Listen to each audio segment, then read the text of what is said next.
Your expected approach time 3-4, approach button 17, the altimeter 2997.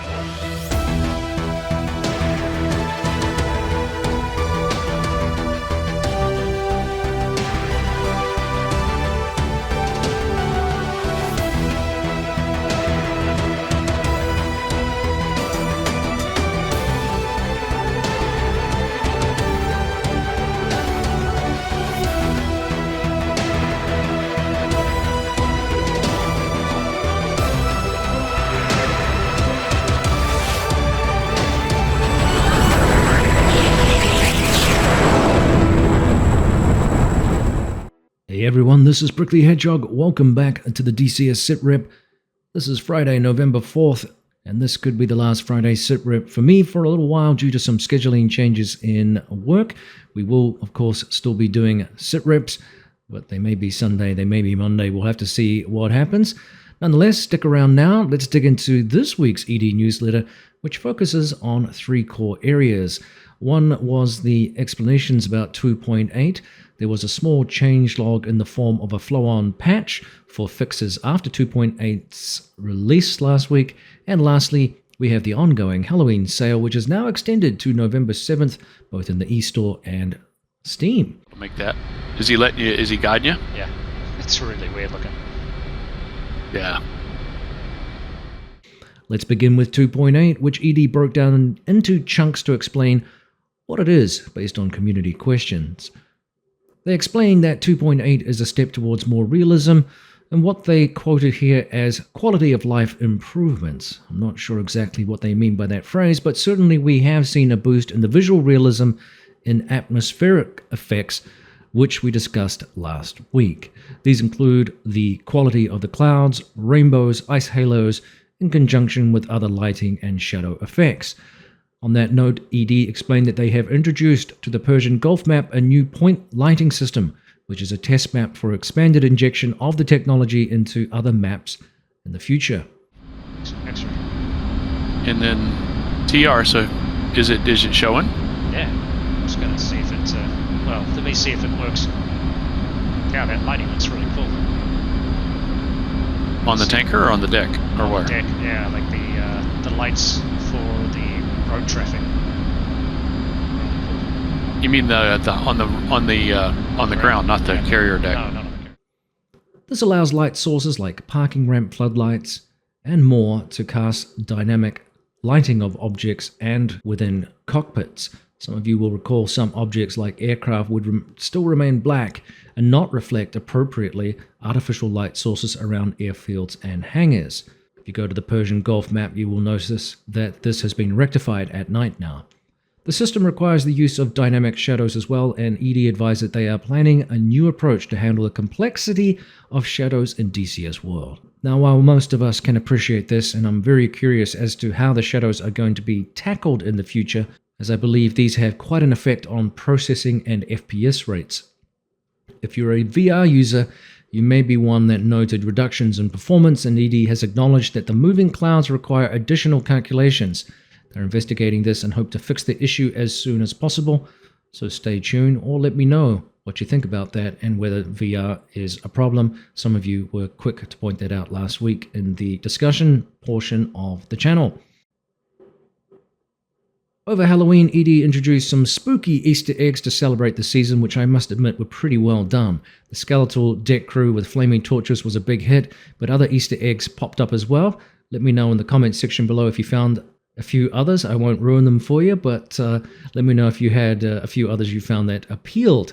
The team hope to do similar things in the future, and it was fun to see what can be done with the game, and I must say I really did enjoy it. Let's move now to the changelog briefly, which addresses some information omitted in last week's update and some fixes post-patch.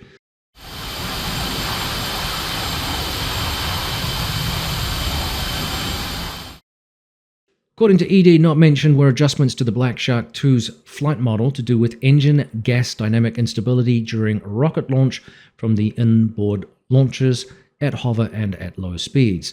This is due to hot rocket gases being sucked into the air intakes, which can lead to a thrust drop, surge, and shutdown of the engines. I'm aware this is a real thing, and it was pointed out to me a while back that Lodi's would avoid putting inboard rocket launchers on the Apache in a very similar fashion to avoid that very problem. This is not peculiar to helicopters, of course. Hot air in jet engines can cause spikes in temperatures that damage and overheat them, reduce their power, or even potentially cause a fire and catastrophic failure. With the helicopter's jet engines in the hover, there is much reduced airflow, so monitoring of intake and exhaust temps are of critical importance, especially in high heat, thin atmosphere conditions at altitude. In places such as Afghanistan in the middle of summer, this was a particular hazard for military aircraft. I believe Casmo actually provided some examples of this in a recent podcast where even built-up areas like the fragmentation barriers on the parking ramps for the helicopters to protect them from fragmentation blasts in places like Afghanistan could actually generate localized atmospheric conditions due to the heat and airflow restrictions, preventing a helicopter from lifting off. So dropping 1 or 2 Hellfire missiles could be the difference needed to generate the lift to get out of the barrier's zone. It's pretty interesting physics stuff and well worth a listen to. We'll pick a couple more highlights here to focus on, and one was additional work on the Mirage F1 by Argus, which saw a complete autopilot rework. It's now less aggressive in at altitude hold mode, and the logic has been corrected among other numerous adjustments.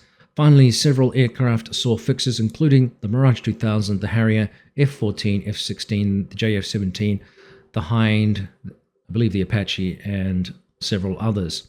Now, in the last order of business here in the briefing, we were treated to news that the Halloween sale has been extended, as mentioned, to November 7th. This then is another good opportunity to pick up 30% savings on several aircraft and maps, including Syria and the Persian Gulf map, if you want to check out those aforementioned new point lighting systems for yourself. I love both of these maps, of course, and can highly recommend them. In addition to these savings in store, I picked up myself a MiG-15 just for giggles to expand my Cold War repertoire down the road as we move into winter and maybe want to try out some different aircraft. So that rounds out the newsletter from ED, but I want to let you know that we at the Air Warfare Group announced this week that we're going to put up our own public server, and I'll try and put up an announcement link regarding that. For now, it will be RASBAM's South Atlantic map. There are reasons for that I won't go into, and we'll let Juice and the team intimately involved in the management of that cover that portion, but stay tuned. So who knows, maybe we'll get to fly together in the near future on that public server with the Air Warfare Group. Again, stay tuned for more details from Juice and the Air Warfare team. Last week, I really enjoyed all the interesting discussion we had on realism in the game and comments on electronic warfare representation stemming from the F-14 radar jamming effects. I'm still getting some comments on that and thoughts about how it should be handled. It is a tricky topic, and I don't know how ED are going to manage it.